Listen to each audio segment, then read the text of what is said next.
சிம்ம லக்னம் எப்படி இருக்கும்? எனக்கு வேலை பிடிக்கவே இல்லை, ஆனால் கஷ்டப்பட்டு நான் வேலை செய்கிறேன்னு சொல்லுவாங்க தெரியுமா? அந்த மாதிரி இந்த சிம்ம லக்னக்காரங்களுக்கு பொதுவாகவே ஒரு செயலை முன்னாடி நின்று அடுத்தவங்கள செய்ய வைக்கக்கூடிய தன்மை தான் அதிகம்.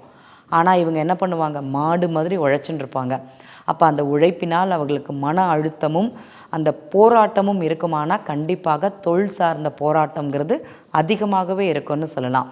அதே மாதிரி இல்லைங்க, நான் பிஸ்னஸ் பண்ணின்னு இருக்கேன்னா வேலையாட்கள் மூலமான போராட்டம் அதிகமாகவே இருக்கும் உங்களுக்கு அப்படிங்கிறத சொல்லலாம். சரிங்க, எனக்கு கன்னியா லக்னம், அக்ஷய லக்னம். எனக்கு எப்படி இருக்கும்?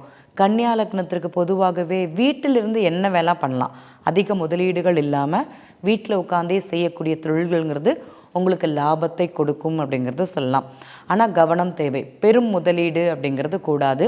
இப்போ நம்ம சிறுக சேமிப்புன்னு சொல்லுவோம் தெரியுமா, கொஞ்சம் கொஞ்சமாக அப்படிங்கிறது ஆரம்பித்து கொண்டு செல்வது நல்லாயிருக்கும். கன்சல்டிங் பேஸில் ஒன்றுடன் ஒன்று தொடர்புபடுத்தி செய்வது அப்படிங்கிறது நல்லாயிருக்கும். அப்போ ஜாயின்ட் பிஸ்னஸ் பண்ணலாமான்னு ஒரு கேள்வி கேட்டிங்கன்னா அது சிறப்பாக இருக்காது அப்படிங்கிறத அங்கே தெரிஞ்சுக்கணும். நட்பினால் கூட்டு தொழில் யார் பண்ண போகிறேன்னு நினைக்கிறீங்களோ உங்கள் ஃப்ரெண்டுக்கு லாபமாக இருக்கும், உங்களுக்குங்கிறது நஷ்டம் அப்படிங்கிறத தெரிஞ்சுக்கோங்க.